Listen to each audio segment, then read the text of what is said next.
Hey, Josh. Welcome to the podcast. So excited to have you here today. Well, hello. Thank you for having me as well. I was expecting some sort of elaborate intro first, but if you just go straight into "Hey Josh," that's perfectly fine. Hello, hello, Cara. Hello. Yes. Yeah. I'll record that elaborate intro when I do the intro. Ah, cool. Yeah, no, that's fine. Yeah. So for people who don't know you, I can't imagine not that many people in this space don't know you, but for anyone who isn't familiar with you, can you just tell us a little bit about who you are, what you do in the world, and also how you got to this place? So perhaps growing up, your relationship with food in your body, why Mm. you fight against weight stigma and nutribolics. So, how long do we have? A while? Because this is a long question. I'll try and condense it slightly. Okay, yeah. Um, First off, I would say that whole that lots of people know me is a bit of a blessing and a curse.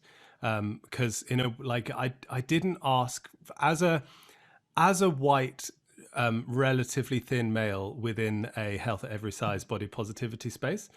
It's not necessarily a particularly helpful look. Let's be blunt and perhaps make some people uncomfortable right at the very beginning of this podcast. It's way more fun that way. I fully understand that it's not a position I necessarily asked for, and I'm hopeful that I'm doing the most with the privilege that I am currently in. So anyway, moving on. So I'm a surgical doctor within the NHS, which is the UK's national health system, because we are very, very grateful to have a national health service that is not privatized yet. And at the same time, I also do a whole bunch of social media stuff, which I kind of fell into, which I'll go through. And I talk a lot about the harms of weight stigma. I want to see it eradicated. So I think of it as campaigning against weight stigma. And also, I talk quite a lot about what I class and what other people have coined the term nutribolics, which makes more sense if you say it in an English accent, because we use the word bollocks quite a bit more than you guys do. But essentially, that's just really, really bad nutrition information that typically is spun to make some sort of profit and prey off people's insecurities around their body and dieting. And it's a bit of an odd one how I got here, because I grew up a what you would call a fat kid, and for many different reasons. One of which being that I had what I now recognize as food insecurity growing up at home as a kid, which I'd never really put into words. But my dad was is an alcoholic. It's kind of a long-term diagnosis, and there would be points where he'd not realize whether or not he'd fed us as kids, and so we'd be sent to bed being told we'd had dinner, and then we'd have to wait till my mum got home from work and go, "We haven't had any food yet." She'd be like, "Oh my word," and then give us food. So I decided at the age of like 12, 13, I was like, I'm not having any of this crap.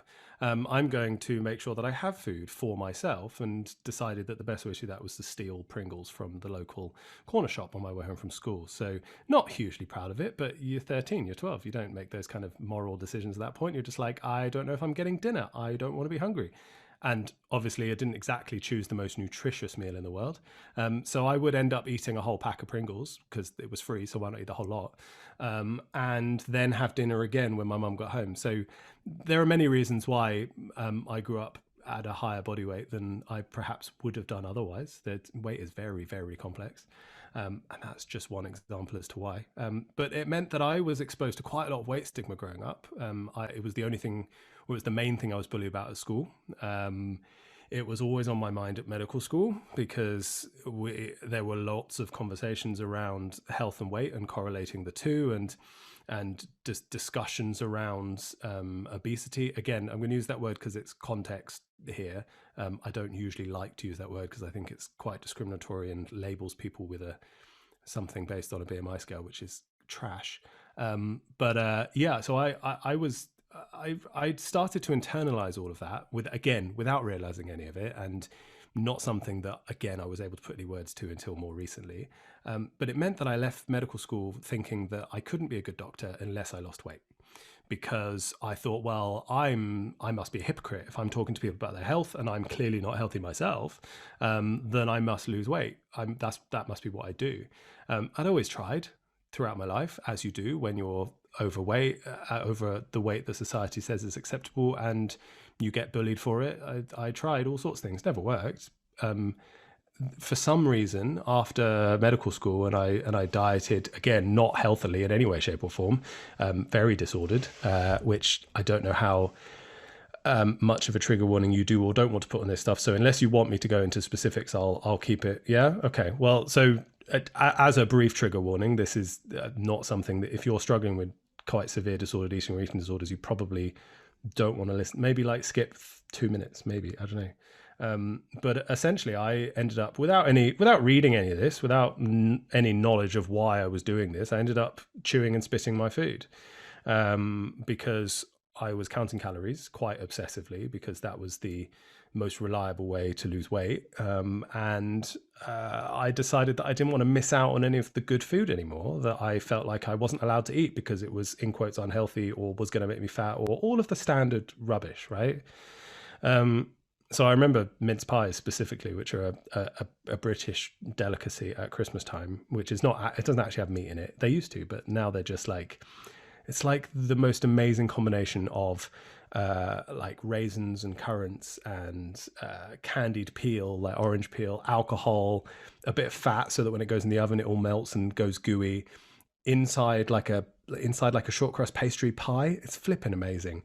But of course, they're not exactly diet food. And so I thought, well, the only way I'm going to be allowed to have these was to chew it, because then I'd get all the flavor and stuff. And then as long as I didn't swallow it, it was fine. To clarify, really disordered, really detrimental to my mental health, really lucky that I didn't progress into developing any sort of official eating disorder from it. And I remember my housemates made this like tally. Again, it was like all hilarious apparently at the time. They made this like tally, because I was in the middle of medical school at this point. This was the one of the other times I tried to lose weight. Sorry, but it just progressed. It continued in the after medical school losing weight as well. But I remember them making a tally on the wall of how many mince pies I'd got through that Christmas period. It was like 70 something. Like clearly I hadn't eaten it, all of them, but I was like, well, if I'm going to do this and it doesn't matter, in quotes, to me, then I'll just have loads. Like they're on special in the supermarket. So great. It was ridiculous, just to completely clarify, and no, you should not be doing that. But it's just, I think it's interesting that, you don't expect to not to be big headed, but you don't expect a doctor to be that stupid.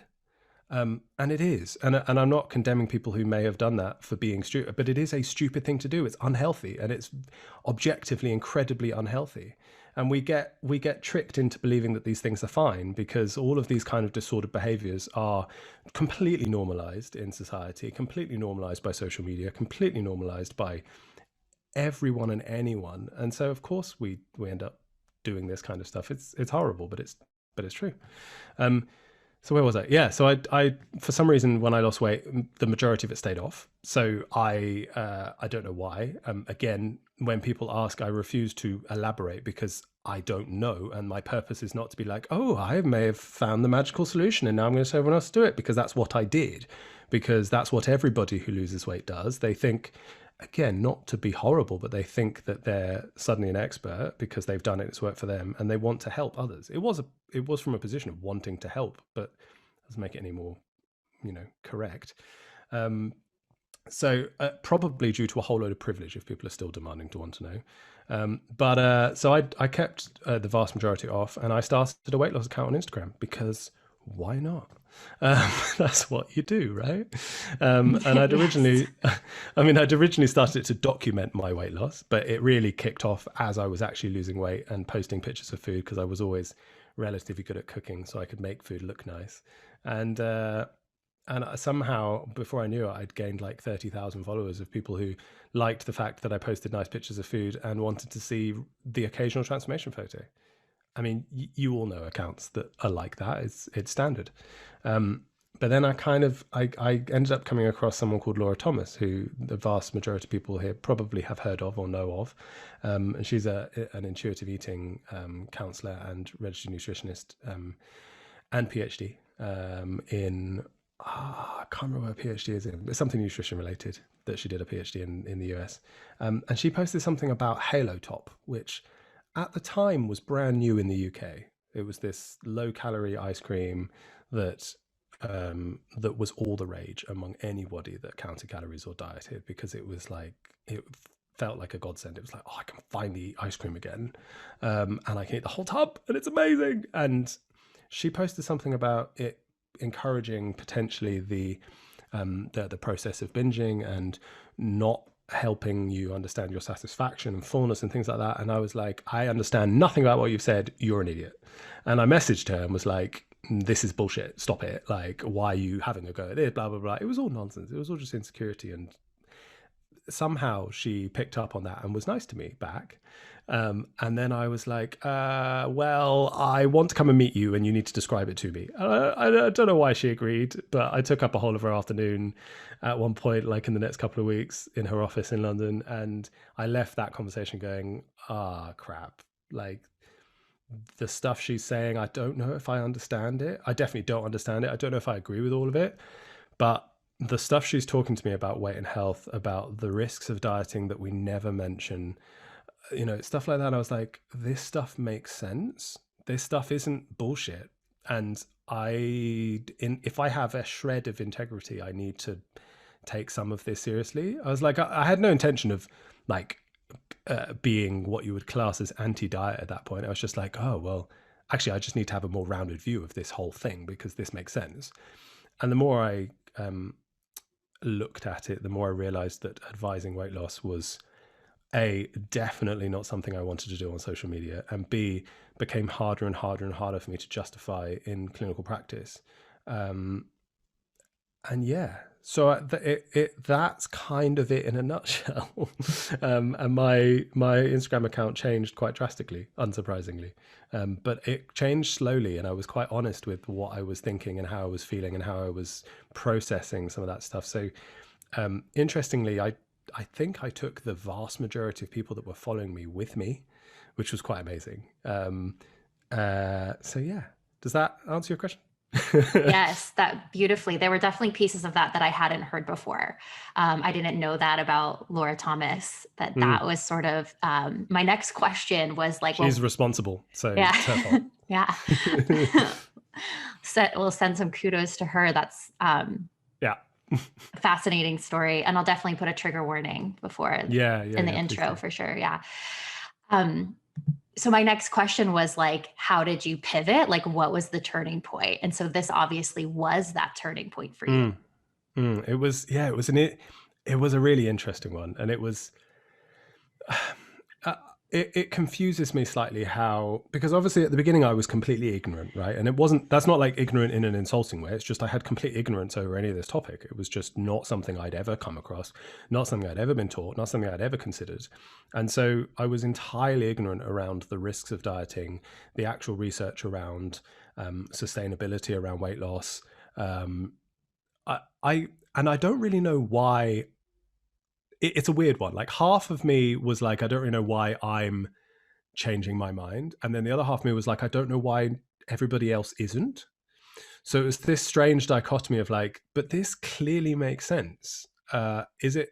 And I've kind of come to the place of realizing that my previous experiences with disordered eating and experiencing weight stigma in the past allowed me to have an empathy and an understanding around this topic rather than just throw it away as nonsense, rather than just label it as something emotional rather than scientific, which as a doctor and as someone who considers himself to have a relatively scientific brain, that's kind of the go-to, or was the go-to, and it shouldn't be. I'm not condoning that, but that tends to be the kind of the go-to with a lot of people who consider themselves very scientific, I feel. And so yeah, I just it just made sense to me that if I had any sort of integrity, I needed to look at this kind of stuff in more detail. And yeah, I don't really know what else to say to that. Yeah, it's interesting that you had mentioned that you think part of the reason that allowed you to be open-minded to this perspective and to shift and to, like you said, act from that place of integrity was because of your own personal lived experience. Hmm. what else do you think has doctors be so resistant to the data? Because we have a lot of data for this. A lot, like Janet Tomoyama, who works here at UCLA up the street, like in the US, like we just have a lot of data to back up what your new perspective is. So aside from maybe not having personal experience, why else do you think medical professionals in particular would be so willing to dismiss this science? I think that's a complicated question, and the second part that the second reason why might be slightly controversial, although it shouldn't be controversial. You'll see why. But I think though the first thing is just because there is a lot of data the other way too, and so without an understanding of, again, not all of that data is rubbish, to clarify, but without an understanding of some of the missing, some of what's missing in that data and some of the bias around how that data is collected, interpreted, around the use of BMI when it's flawed in the first place, the use of, or the lack of inclusion of things like weight stigma as independent variables when it comes to looking at associations between things like BMI and disease risk, for example. There's kind of just a complete lack of understanding around that in general. At the same time, I think a lot of the resistance, I think this is probably the main one, is because of the polarizing nature of the conversations that take place. And what I mean by that, and the reason why I said this one is the more controversial one, is because I'm not someone who goes, yeah, weight has zero impact on your health and never can have an impact on your health. And I can explain why I say that in a second, but there are quite a lot of people that do. And when that it's simply not true. Now that doesn't change any of the rest of the stuff I talk about, and we will get to that. But acknowledging that fat tissue can impact health isn't a flaw, and it isn't something that undoes the work of health at every size. It isn't something that makes you suddenly a diet professional again. And it's something that we have to hold in tension. And I think it's something that people struggle to hold in tension when it comes to talking about this stuff. And I think that's something that puts people off, because especially healthcare professionals, because some of them are stupid, but they're not in general stupid when it comes to scientific literature. And so they're going, well, there is a lot of data here to say that fat tissue can impact health in different aspects, in different ways, blah, blah, blah, blah. So when I'm hearing someone who is saying very valid things about stigma and weight loss, et cetera, but they're also saying that there is no impact on health, then they completely disregard them. And that's something I used to do. And I understand why they disregard them, because it's not accurate. But the problem is here, and I'm going to get myself in trouble, but this is a byproduct of the fact that this is an activist space. And that's not a bad thing. It needs to be activism at this point, because anything that is a result of discrimination needs to have activism to counter that. You can't really counter discrimination with facts, because discrimination is so emotional that activism is necessary. But the problem with activism, there aren't many, but one problem with activism is sometimes a lack of nuance. And that's because it's very hard to be an activist and have nuance, because it dilutes your message. And the conversations around fat tissue can impact health is nuance. And it's rarely included in the conversation. And that puts people off from a healthcare professional side. Does that make sense? Yeah, absolutely. Yeah. And so I'd love to take that a little bit deeper. And this was Yeah. a listener question from Instagram as well. Is, can you debunk weight equating to health? And what would you say to someone who says or believes I need to lose weight for my health? So are there situations where this is legitimately the case? So can you just go a little bit further into what you were speaking about? So there are situations where, and I'm going to use the phrase fat tissue because weight is not the same as fat tissue, to clarify. And that's a big problem in the first place, which is why BMI is one of the reasons why BMI is nonsense. But there are situations where fat tissue may be negatively impacting your health. Again, not always negative. There are situations where fat tissue positively impacts your health. hugely. It reduces your risk of osteoporosis, for example. It increases your risk of survival if you end up in ICU, for example, which is very relevant in the context of COVID right now, which no one mentions. That if you have COVID and you're in ICU and you're fat, you're more likely to survive. Kind of goes against the whole conversation in the media, though, doesn't it? Now, Hugely. yeah. Now, to carry on down that line, and this is where the nuance comes in, there may be a slightly increased risk of hospitalization based on a higher BMI. But here's where the conversation needs to go.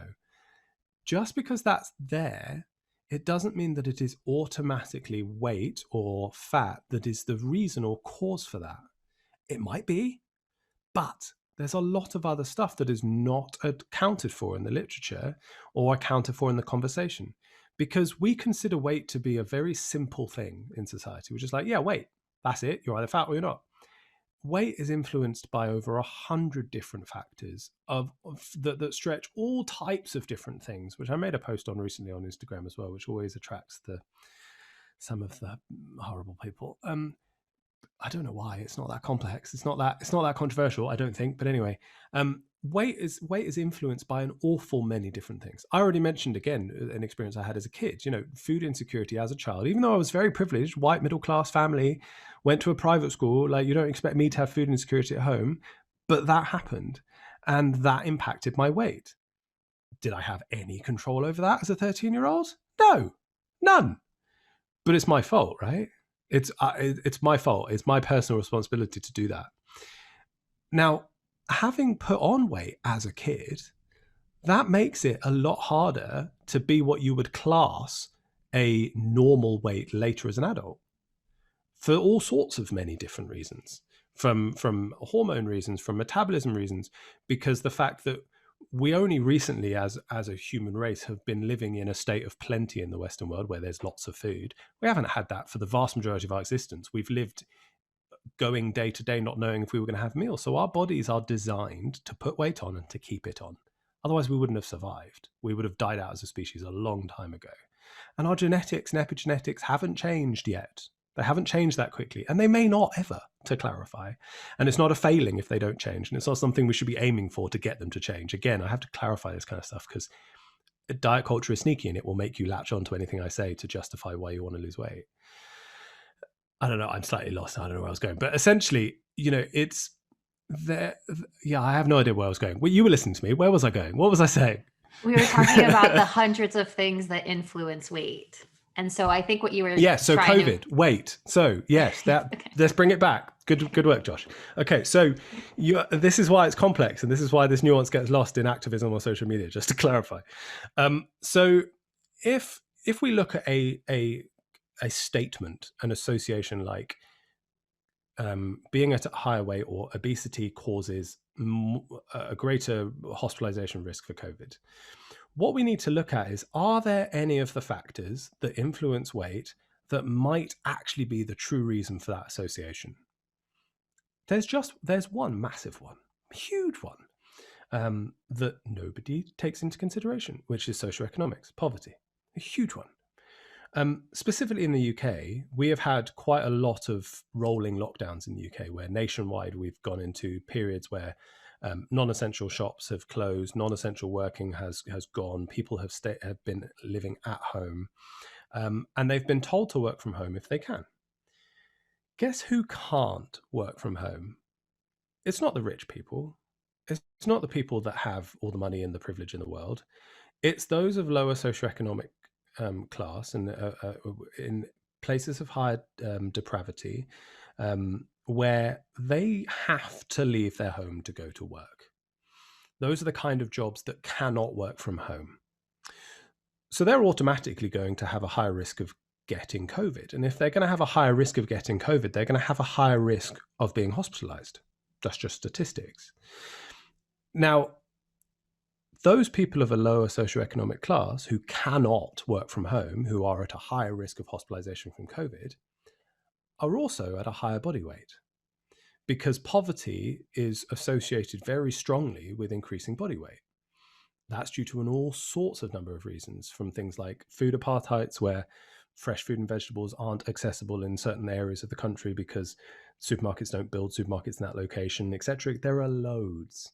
The type of work, the type of stress they're under, the kind of sleep patterns that they might have, the lack of money. Again, money is actually a small one, but the lack of money meaning that they have to prioritize the food that they give to their children, or they have to prioritize buying cheap food, which, as much as people try and argue it away, cheap food is not typically the healthy food.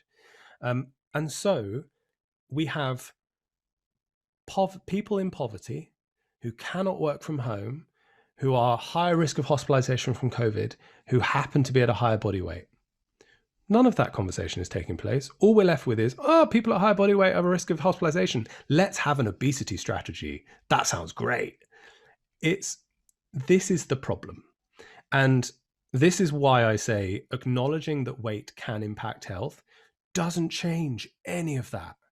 It doesn't change any of the conversations around. It also doesn't change any of the conversations around the lack of sustainability of deliberate or intentional weight loss.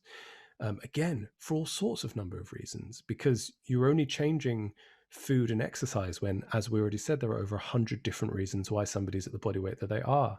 So what do you expect? You change 2 out of 100. You really think that's going to change everything? Only if those two are actually the primary reasons, which they very rarely are, as to why somebody is at the body weight that they are. So we're doing people's health a massive disservice by focusing on something that is not a personal responsibility, that is not something that they have control over, and that's not something that is that's disempowering, as people like to try and argue. It's like, oh, that's such a depressing thing. Yeah, no, maybe, but it's true.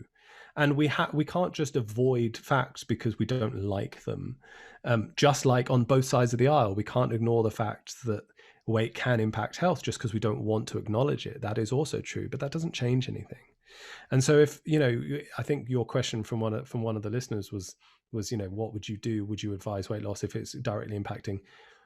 I would advise health promoting behaviors. Weight loss is not a health promoting behavior. It's not a behavior. Name me one behavior that leads to weight loss that is health promoting, that's not exercise, because exercise shouldn't be made about weight loss either, because it's not sustainable when you make it about weight loss. There isn't one. Starvation, it doesn't matter how you class it, doesn't matter how you contextualize it, doesn't matter whether you call it intermittent fasting when actually you mean privileged starvation. It doesn't matter whether you call it ketosis when actually you just mean I like eating fat and I don't care about the side effects of cardiovascular disease. It doesn't matter what you call it. The deliberate intentional act of losing weight is not health promoting. It doesn't mean that in the long run it's automatically going to leave you at ill health, but those two aren't mutually exclusive. The actual act of losing weight is not a health promoting behavior. So I advise people health promoting behaviors, which are exercise, nutrition, sleep, social interaction, which COVID has kind of screwed over here, but that's something that impacts health massively. Reducing stress, less alcohol, not smoking. These aren't controversial things. And your weight might change. It might not. You're still going to have improved your health. And that's the point here, is that if something, it gets complicated and people go, yeah, but what if blah, blah, blah. I don't care. I'm here to promote health. I'm not here to promote weight loss. We live in a society in general, most of the countries in the world, that is very weight centric when it comes to healthcare, where we consider weight to be the pinnacle that overrides anything else when it comes to health. Simply not true. There are very, very few doctors that would argue that things like exercise and nutrition and sleep can independently improve health.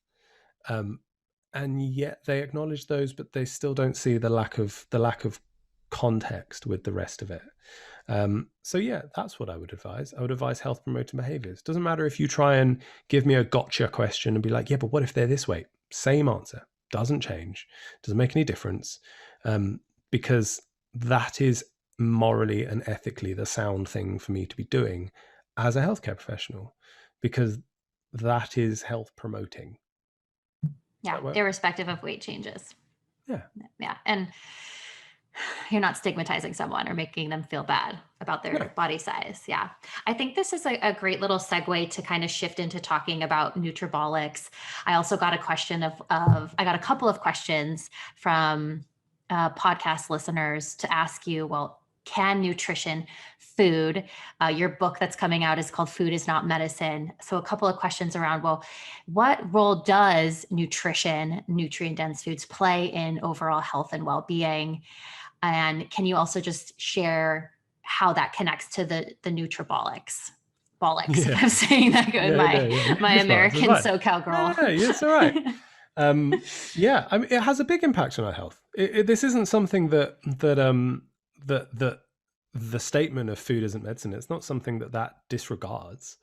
It just puts it into context. And you know, to clarify, it has less impact on our health than we like to think it does. We like to think that we have full control over our health, and therefore food and movement are those two things that if we just do them, we'll be fine. Our health, we if we take health on a spectrum, and health's hard to define anyway, but if we take health on a spectrum, that range of where we're going to sit for our entire life is pretty much predetermined at birth. We only have a very small impact on it because it's hugely impacted, again, socioeconomics. It's hugely impacted by where we're born, who we're born to, what area of the country we live in, where we grow up, because that also impacts what kind of schooling we go through, impacts the air quality of where we live, all this stuff that we don't really consider has. And I believe there's been a lot of work around social determinants of health and how there are lots of different factors that are out of our control that impact our overall health. And I believe, if I'm remembering this correctly, that about 70% is completely out of our control. And so, nutrition can impact it, but remember, it's a small bracket there. And if you're relatively healthy for most of your life, that's an incredible privilege that you probably have very little control over. Now, having said that, there are bits that we can impact, right? Like, if we spend our entire life eating lots and lots of saturated fat, we're asking to have problems with heart disease. That's not a lie. That doesn't mean that food is medicine, though, to clarify, because there are some complexities around that. And there are two things there with that statement. One is that medicine is very different to food in terms of definition wise, in terms of context, in terms of how it impacts our body, in terms of the fact that to put it in a technical scientific way, which you might have to rewind and just hit that minus 15 seconds button and listen to this just one sentence over and over again, because I think it's important. Let me see if I say it right. Is that the absence of a nutrient is not the cause. No, wait, shit. Okay, all right, here we go. I'm going to say it right now. Bloody hell. See, this is the problem. This is why I wrote it down in a book, because I get it right. It's either the absence, it's not the... There we go. I thought it was that, but I was like, meh. Okay. So the quote that I couldn't remember that I had to look up, which is really important, is that the absence of a drug is not the cause of a disease. And what I mean by that is, it's not something I made up. This is something that was said years ago by someone much cleverer than me. But what the reason why people try and link food and medicine is they go, well, if you don't eat enough of this, like if you don't have enough vitamin C, you get scurvy. And so clearly vitamin C is like a medicine and stuff. And it's like, well, fine. But the only reason it's acting in a medical manner at that point is because you didn't have enough in the first place. If you don't have enough blood pressure medication, you don't suddenly have high blood pressure. It's not because you don't have high blood pressure because you were born without blood pressure medication. Like it is a very different context. And again, just rewind that and just listen to that phrase over and over again until it hits home, because it's a real reason. It basically just completely nullifies the whole food is medicine nonsense immediately, because it's simply not the case. Now, the other question is, well, can food act like medicine? Can it impact our disease risk? And yeah, it can. But the reason why I'm still sticking to the food isn't medicine is because that phrase carries with it a lot of harm and a lot of risk and a lot of it makes it very, very easy for people to go down rabbit holes and trails that seem very simple at first, seem like a slippery slope, or don't even seem like a slippery slope, seem like firm ground and end up being a very slippery slope. Like, for example, certain nutrients and minerals and things can impact inflammation. right? It's a buzzword. Everyone loves inflammation. Certain nutrients can impact inflammation. Certain nutrients can increase anti-inflammatory compounds within the body. Now, that doesn't mean that food is anti-inflammatory. That might seem like a logical step, but that's because we don't understand nutritional science. I used to think it did. I used to think that that made sense because I understood biomedical science, which is the science we learn at medical school, which is where we learn how medication works. And that is how medication works, but it's not how nutrients work.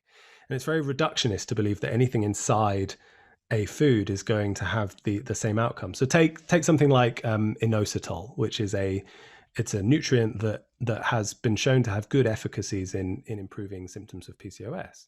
It doesn't cure it, but it has some efficacies in improving symptoms. Monster energy drinks, do they sell those in the US as well? Yeah, Monster energy drinks have inositol in them. Does that mean that Monster energy drinks cure PCOS? No, that's nonsense. Nobody would be claiming that. Same logic, though. Exactly the same logic. It's exactly the same reductionist nutrition logic as, well, fish has anti-inflammatory nutrients in it, so therefore fish will cure my inflammatory disease. It's just not true.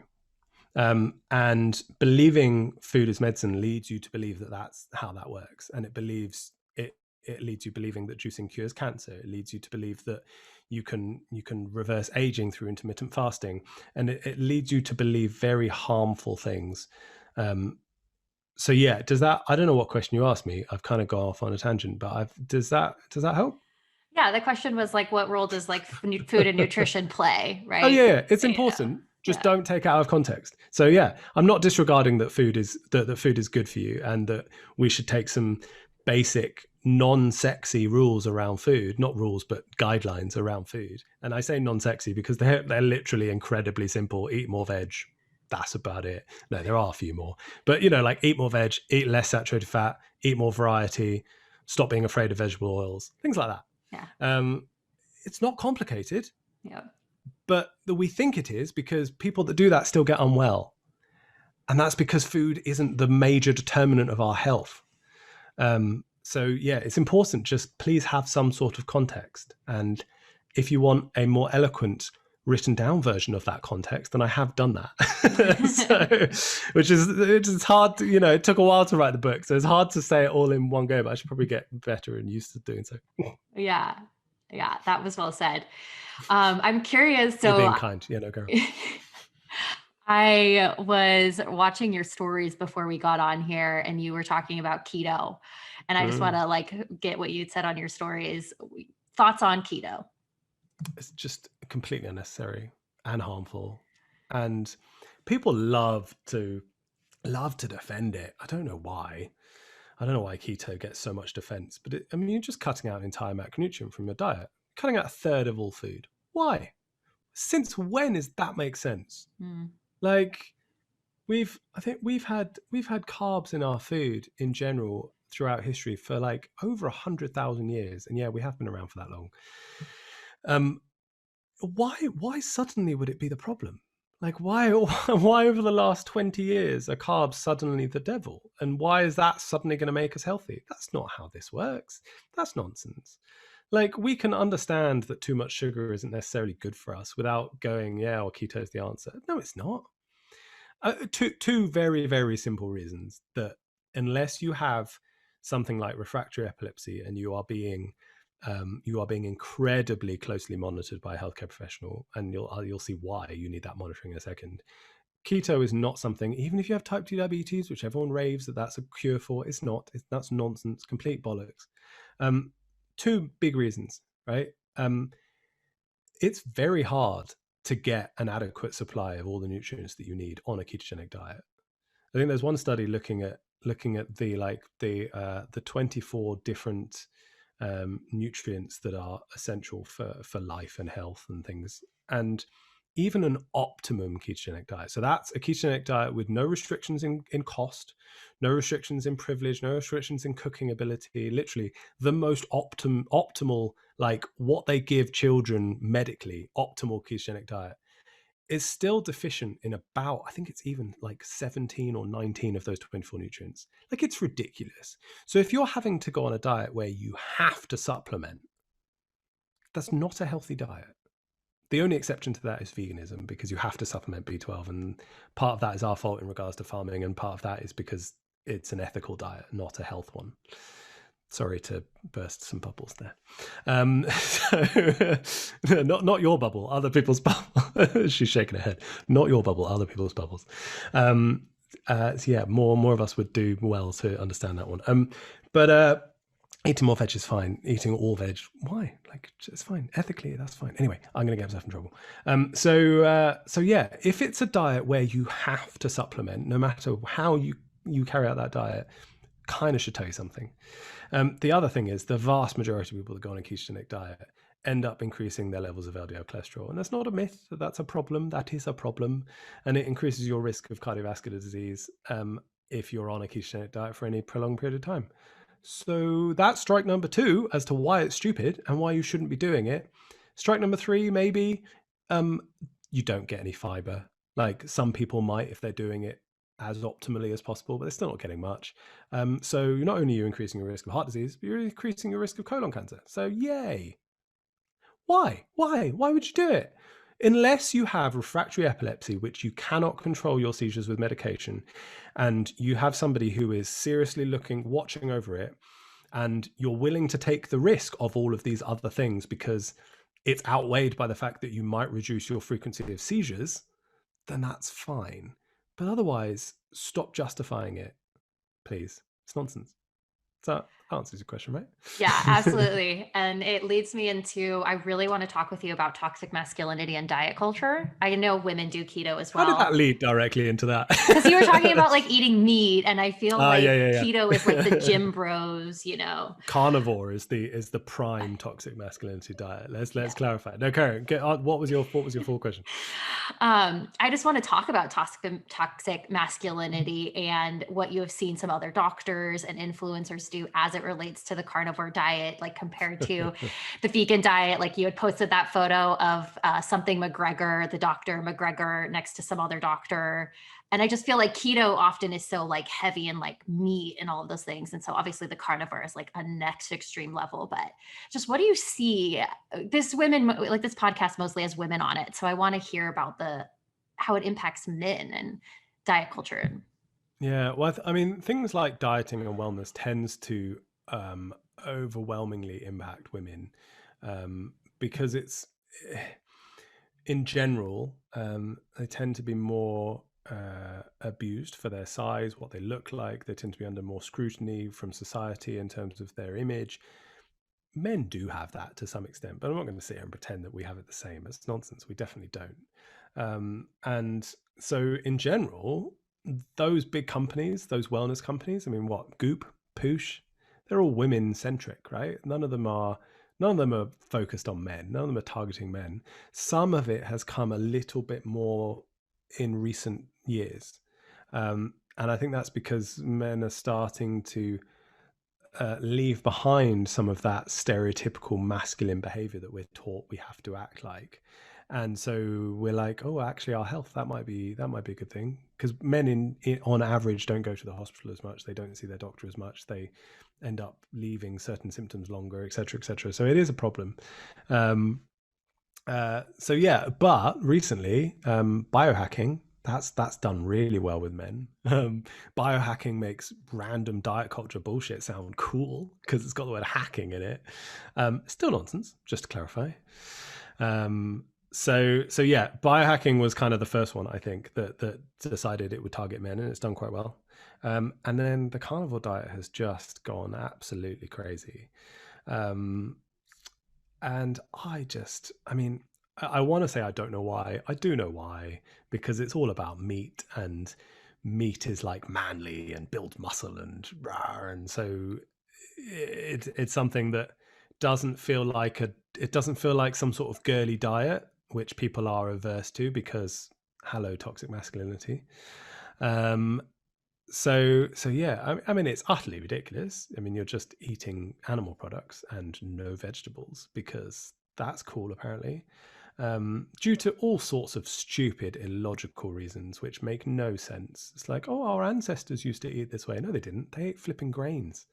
Like some of the oldest evidence of cooking that we have is carbohydrates. Like it's not that complicated, because you had to cook some plants to be able to eat them. So and meat was too hard to catch. They didn't have weapons. So yeah, it's so illogical, and it's also no one's even flipping sticking to it. Like some of the most famous carnivore gym bro doctors on social media, one of them has recently said that he eats like a whole bunch of honey and ancestrally consistent white rice. Oh, it's ridiculous. That's a buzzword. Oh yeah, oh yeah. I don't know how white rice is ancestrally consistent, seeing as it's a processed food. But anyway, he justifies it, and he's written a whole book on flipping carnivore. It's just so ridiculous. Yeah, it tires me. It's just so stupid, and it tires me that it's doctors promoting this shit. And the toxic masculinity side of it shows itself so well when they convince people to follow these diets by posting pictures of themselves topless, because the majority of them have built quite a bit of muscle, because actually they're eating lots of protein and they're all going to the gym. So as much as it's not exactly health promoting as a diet, it's probably quite a good diet for building muscle. And so they're all posting pictures of themselves and picking what they consider to be scrawny looking vegans, putting them side by side and going, who would you rather look like? Follow the carnivore diet. It's like, you are like, how do you still have your medical license with this shit? I mean, I don't understand. So yeah, it's nonsense. Yeah, and the comparing of the comparison of like a like you said, quote, like a scrawny vegan dogger next to this like beefed up GI Joe looking guy is so ironic, because then there's also that documentary Changemakers about like all these world renowned vegan athletes. Anyways, it's just a The game nuance. changers. Yeah, have you seen that I mean, documentary? that was a bullshit documentary too. But yes, there are lots of athletes who can do very well with vegan diets. Just, Right, yeah. but please don't listen to any of the facts in quotes in that documentary, because that was nonsense. Just to clarify, beetroot is not going to give you a better erection. Sorry, not a thing. Oh, I forgot about that part of the documentary. It's all just ridiculous. Eating a burrito that's got meat in it is not going to make your blood thick and like, it's just so ridiculous. Vegans are just as responsible, by the way, just to clarify. But anyway, go on. Sure, no, I'm not arguing either way. So I want to ask you about, you were calling out Dr. Axe like earlier on your story. Yes. Dr. Axe, end quotes. Yeah. Yes. In the UK, we don't call chiropractors doctors. We don't allow them to mislead the public in that manner. Just to clarify. Oh, okay. That's okay. No, I'm glad that you clarified. I think this also ties into the food is not medicine thing. He had posted about gut destroyers and about like listing off the usual things that we see when we read about gut destroyers, like dairy, wheat, GMOs, sugars, vegetable oils, all of these things. Standard. Right. Yeah. The standard, criminals, so to speak. And I feel like gut destroyers is such like an emotionally charged word that can feed into a lot of fear.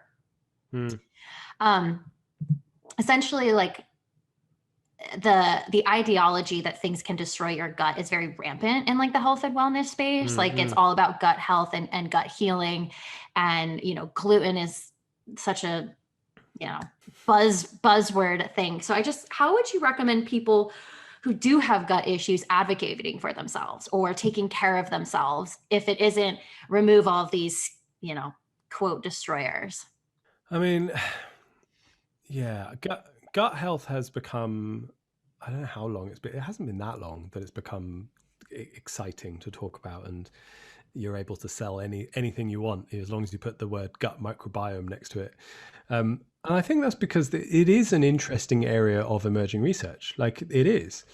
That's not what you'd understand from what you read. You'd read that we know all of it, right? We know it all already, and here are the facts, and therefore you should do this.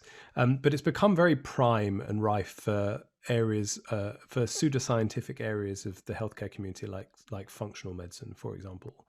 who tell you that everything is to do with toxins, and everyone's got a parasite and heavy metal poisoning and gluten problems and leaky gut and all that nonsense. And it really does people who have actual gut problems a disservice. And yeah, like any other organ and any other area of your body, it has an impact on your health. Of course it does. Everybody knows how they feel if they've got diarrhea or they've got constipation. It makes you feel horrible. It doesn't matter if everything else is in tip-top condition. It takes over how you're feeling, because your gastrointestinal tract is important. It helps you get all of the energy that you need and the food that you need and all that kind of stuff. So it is a good idea to aim for doing things to keep it healthy. But that doesn't mean that we should start believing all of the nonsense fad stuff that's coming out. I think the easiest way to do this is mainly just to actually list the things that are real, like that are useful, if that helps.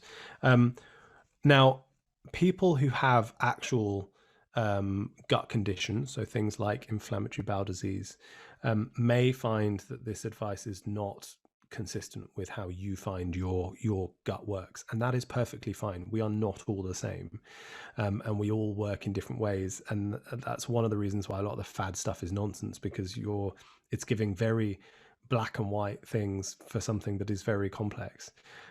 So just to clarify that, and I'm not here to overrule advice you've been given from a healthcare professional that actually knows what they're talking about. I am here to overrule advice from functional medics, though, just to clarify, because they are pseudoscientific charlatans. So the gut fiber, it's great. It's brilliant for you. Fiber, again, as I mentioned earlier, reduce your risk of colon cancer. It helps your gut move. It is the primary source of energy for the cells that make up your colon. Your gut ferments it. That's why you have bowel gas. It's normal. Bloating is normal. Bowel gas and farting is normal. Yeah, that's something that a wellness culture likes to tell you isn't it? I don't know why. I'm really glad you said that. Bloating is Yeah, normal. flipping ridiculous. I mean, I don't have a monthly cycle that impacts my bloating either, but even more so when you do. So yeah, your hormones impact your bloating as well. So stop trying to get rid of it, because it's nonsense. And no flipping like lymphatic drainage massage is going to do anything for your bloating either, just to clarify. So yeah, fiber is great for you. Variety is great for you, because your gut has a microbiome that is made up of lots of different bacteria, and bacteria like variety. And so if you help the good bacteria, and it's the good bad bacteria is still a complex thing in itself, but if you feed your bacteria with variety, it helps keep the bacteria various, and it stops one particular strain of bacteria from taking over, or it helps stop it anyway. So variety is great. Fiber is great. Food is great. And that's a weird one to say, but actually all of this whole like, if you fast, you reset your gut bullshit that goes on now. Why do we think that a system in our body that is made for eating and made for digesting food is going to benefit from refusing to give it food? I don't understand that one. That really doesn't have any logic in my head. So we all fast. None of us wake up and eat consistently overnight. We all fast overnight. That's why we have breakfast or breakfast in the morning, or whatever time of day you eat it. That's fine.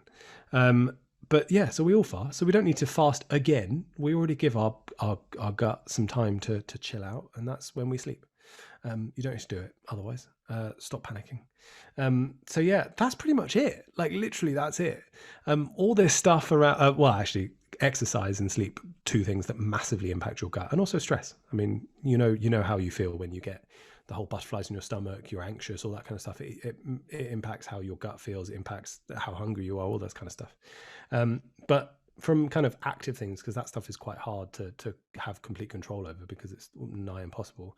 That's kind of it. It's not that complex. And anyone that tells you that there's something magical, that you need to eat small meals regularly, that you need to fast, that you need to eat a certain, I don't know, shake, juice, colonic, stop doing colonics. You're wrecking your gut. Just stop doing coffee enemas and nonsense like that. Just, yeah, Does that answer the question? I think it does a little bit. Yeah, and I'm just laughing because again, I live in Los Angeles. It's like the epicenter of this stuff, and so I'm just over here listening and laughing. I have no words for it. Well, I have some words for it. I just spouted for a while, didn't I? But Yeah. yeah, I don't really know. I don't know how this has become so. And yes, there are, like, stop buying individualistic DNA testing kits. They're not scientific. We're not at that stage yet where we can actually test that stuff. Not everybody needs to have some individualistic probiotic advice, because again, we can't do that yet. And again, the only time when probiotics seem to actually be beneficial from an evidence-based perspective is in things like IBS or inflammatory bowel disease. So no, you don't need to take Simprove every single day if you don't have a problem with your gut. Sorry. Mhm. But yeah, I don't know why. It's good marketing mixed with people wanting to feel like they can do something to improve their health, but it's still nonsense. Yeah. Well, I think it's a business, right? Like you make money, you create a problem, you make money, and then I think it goes into Virgie Tovar always talks about this. It's like control your own destiny. You want to feel like you're in control of your life and you can ward off Mm. death. She talks about how Americans are really death averse as well. And I think there's a lot of nuance that goes into it. One more question, and then we'll shift. We'll wrap this up with a fun question and all of those things because we're getting at our hour mark here, and I want to respect your time. For someone who's struggling with weight stigma, meaning like experiencing institutionalized fat phobia in the doctor's office, Mm. what advice do you have for them? How can they advocate for themselves? What would you say to them? Uh, it's hard, like really hard. And a lot of the advice I think that gets given either doesn't take into account how hard it is, or doesn't take into account the what I consider to be the predictable response from the other side. So whenever I get asked this question, I tend to give a slightly different response to what people have necessarily heard before, which is not necessarily a bad thing. Doesn't mean I'm automatically right, but hopefully it's an additional perspective. But coming from the perspective of someone who was very fat phobic and was very stigmatizing of someone's weight, and every so often I get flashbacks of things that I've said to patients years ago, and I'm like, so coming from that perspective, I know certain things that wouldn't have done anything in terms of, like, wouldn't have made me pay any attention. And it's a weird one, right? Like, we get taught that it should be a patient centered consultation, that it is a patient doctor relationship, and that is a very good thing to be aiming for, and that is something that some doctors do very well. But even in the best case scenario, in those situations, putting weight stigma aside for 1 second, even in the best case scenarios, there's still an unavoidable hierarchy of power there when you're going with a health problem to somebody who you want to help you. Whether or not you're just going for a checkup, or whether you're going with an actual problem, an actual specific symptom or sign or something that you want to get checked out, there is anxiety, there is stress, there is a feeling of helplessness. And I know this from being a patient myself. Like, there is a feeling of, like, I'm going, and my whole, like, life is in this person's hands, where, like, they need to tell me what's wrong. And so, as much as we want it to be patient centered, it's a bit of a lofty aim in certain situations. Again, it doesn't mean we shouldn't aim for it, but it's just understanding the realisticness of some of that. And so we're going already in a position of um, lack of power. And when you then get stigmatized by that person in a position of power, it makes that even worse. And so this isn't like sticking up for yourself in front of a friend. This isn't like sticking up for someone in the street, which is all very important, but this is not the same context.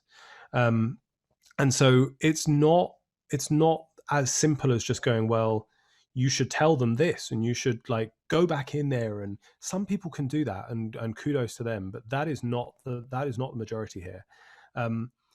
There are a couple of things that I think, so that was the first point, and the second point is how the doctor is going to respond to what you say, because as much as you shouldn't have to tone police what you say, you're the one being stigmatized here, you're the one being discriminated against, you shouldn't be having to to tone down what you say. You shouldn't be having to word it in a fancy way. That's not your responsibility. But we need to be realistic about what is going to actually have a positive impact, aside from just cycling through doctors until you find one that isn't stigmatizing, which not everybody has the privilege for. And even in a country where you can do that, sometimes you can't afford to wait that long to do so because you have symptoms that need sorting, and that might be detrimental to your health, and that's why weight stigma kills sometimes. So in terms of how a doctor is going to hear things, I will see statements like, ask your doctor if they would give the same advice to a thin person, for example. That's quite a common one I see. I don't think that's a helpful statement personally, because, like I've said a couple of times and towards the beginning, there are situations where weight does impact health. And so that's a statement that, if it's it might be somewhere where it's completely irrelevant, right? You might have gone for an ear infection, they flip and mention your weight, and yes, that's utterly ridiculous. But there are situations where your weight might be playing a factor. But again, it doesn't change any of the conversations about sustainability. It doesn't change any of the conversations about risk of dieting. It doesn't change any of those conversations about health promoting behaviors. Again, to clarify, it doesn't change any of that. But it does mean that a statement like, would you advise this to a thin person, is just going to get the response, no. And why are you asking me that question? And it's not going to result in anything helpful. So in my mind, the useful thing, and again, to caveat, this is just my opinion, I'm not the arbiter of this, but in my mind, the things that I think have been most helpful, and I think would be most helpful, is firstly, having a conversation about how it's impacting mental health and how it's impacting your relationship with food when it comes to dieting. And I don't think this is the same as challenging a doctor and the difficulties of that. Obviously, it's going to be difficult doing any of this. And in a situation where we're not in COVID and you're allowed to take somebody else with you, or maybe in the US you are in certain states, I'm sure still. But once you're allowed to take someone with you into the consultation, do take someone that can help, because they're not going to have the same completely understandable emotions when something like that happens, and they'll be able to help. But have a conversation around, like, okay, so you're recommending that I lose weight. You're recommending that I diet. You're putting me on a diet here. I understand why you were doing that, because that's true. That's not a lie. You do understand why they're doing that. You understand there's a societal stigma around weight, and there's an assumption that weight equals health, and we deal in a society where we have weight-centric healthcare. So you understand that, not a lie. I understand why you're telling me to lose weight, but I wanted to let you know that I have a disordered relationship with eating. If I deliberately or intentionally try and lose weight, or I go on a diet, I've done that many times in my life, because everybody who ends up experiencing weight stigma in the office probably has gone on multiple diets in their life. And that's not something that to me is going to improve my health. It's going to make my mental health worse. And it's not something I want to do right now. Can you advise something that can you advise something that takes that into account? And like, if I'd have had, and I know that it's a privilege for someone to be able to say that, and I know that, but I just know if I had someone say that to me, even in the depths of my weight stigma and internalizing it all and stuff, I don't know how I would have been able to respond and say no. Do you know what I mean? Like, if I even have a shred of morality as a doctor, which 99% of them do, like, they're not horrible people. They're not trying to be horrible people. They're just ignorant of this stuff. Like, they're not going to be like, yeah, I don't give a shit about your relationship with food and your disordered eating. You need to lose weight. And if they do, then please find a new doctor or report them, because that's not okay. So having a conversation about your relationship with food, I think, is and it's not a get out clause. It's very valid, because your health is more than just your physical health, even if you're in a context where your weight might be impacting it. So yeah, that's one thing. I can't remember if there is another one. I feel like that kind of covers quite a lot of it. But even if you don't want to go into that depth, even if you just say, oh, I respect you saying that, could you also tell me some other things? Like, just something else. Like, and you don't have to actually respect them. You can lie there, it's fine. But like, get them to ask you some other things. And if they say, I remember, yeah, the other thing was, ask them why. Like, why is quite a relatively easy question. So if they say, well, if you go in with an ear infection, they talk about weight loss, and you go, well, can I ask why weight loss is going to improve my ear infection? Because it's not. They're not going to be able to give you a reason. They're going to say something along the lines of, oh, well, it's something that we advise if you're over a certain BMI because we think that's sensible. And you go, okay, that's fine. But I've come for my ear infection today. Can you tell me about that? Like, it's as much as it's very valid that you should be telling them off sometimes and starting an argument, it doesn't lead to anything. And so the more people that say stuff like that, the more that it's going to make people sit up and listen. It's going to make, and there are going to be doctors who literally couldn't give a shit and are just incredibly stigmatizing. And often that's because that's something going on inside them rather than anything to do with you. Well, it's never anything to do with you, but it's often the internalization of their fear of being fat, their assumptions around what weight is, all that kind of stuff. It impacts all of us. We're not immune to it just because we're doctors. Like we are under society's cosh of what we think we should look like and our fear of not wanting to get fat and all sorts of things. Like that is rampant throughout. It doesn't matter if you're a doctor or not, or a nurse or not, or anything. So yeah, I hopefully that's a little bit helpful. Yeah. Yeah, you gave some practical things that people can take with them, which I think was really helpful. Hopefully Yeah. that's the hope. Yeah.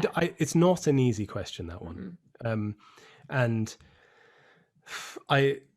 it's also something that I can only answer from one side, because when I would have been classed as fat, there were very few things that I went to the doctor for because I was quite young, and so there weren't many situations where I was specifically exposed to weight stigma from a healthcare professional. Also, at the time, if someone told me to lose weight, I'd be like, yeah, I know, actually, I agree. So I'd internalized it. I was like, there was nothing that made sense to me. I was like, yeah, of course, I'm trying, or I'll try harder, or that's what a lot of people say. And again, that kind of encourages doctors to keep saying it because they feel like, oh yes, I tick box, yes, I mentioned it, good for me. I get, yeah. So yeah, I understand that I am not currently experiencing that, and I may be completely wrong with all that advice. I just know that I know what would have made me think about stuff and would have actually led to the conversation going in the way that hopefully you would want it to go. So yeah, take it with a pinch of salt, but hopefully that's helpful. Yeah. Yes, that was. Okay. What are you most excited about in life right now? Just a little fun question to wrap us up.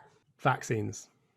Vaccines. All of them, or Yeah, just the COVID vaccine? seriously. Well, right now the COVID vaccine, obviously. But yeah, I'm. You probably expected me to say my launch of my book, but no, vaccines, flipping vaccines, like they're amazing. We need to acknowledge how flipping amazing it is to have created those so flipping quickly, and ones that work. So yeah, that's exciting, and I'm hopeful that they continue to be exciting, and we don't get stupid variants that hopefully they won't. But yeah, that's exciting, and obviously my book. But vaccines are really exciting. Yeah. So you do have a book coming out. When is it coming out? I know it's on pre-order right now, but tell us about your book. And if people want to connect with you, if they want to learn more, where should they go?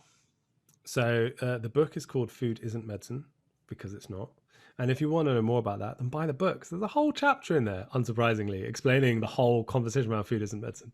But yeah, it's very exciting to me to have put some of this stuff down in words, because it's kind of a book of two halves. The first half kind of describes my relationship with food and my background, and then it talks about the complex nature of weight and health in general, and how, and kind of stories about the BMI and about weight stigma, and why I don't advise weight loss anymore, with nuance, like not just a snippet on social media. It's a full text, and I think it's important to have real conversations and thought around that kind of stuff. And then it goes into talking through different things of nutribolics, because a lot of the food is medicine stuff leads to nutribolics being propagated, and also a lot of nutribolics that's propagated is propagated on the assumption that weight equals health. So anything that's to do with weight loss becomes a dietary advice, right? So I think there's a good link between the two halves of the book, and I think it flows quite nicely.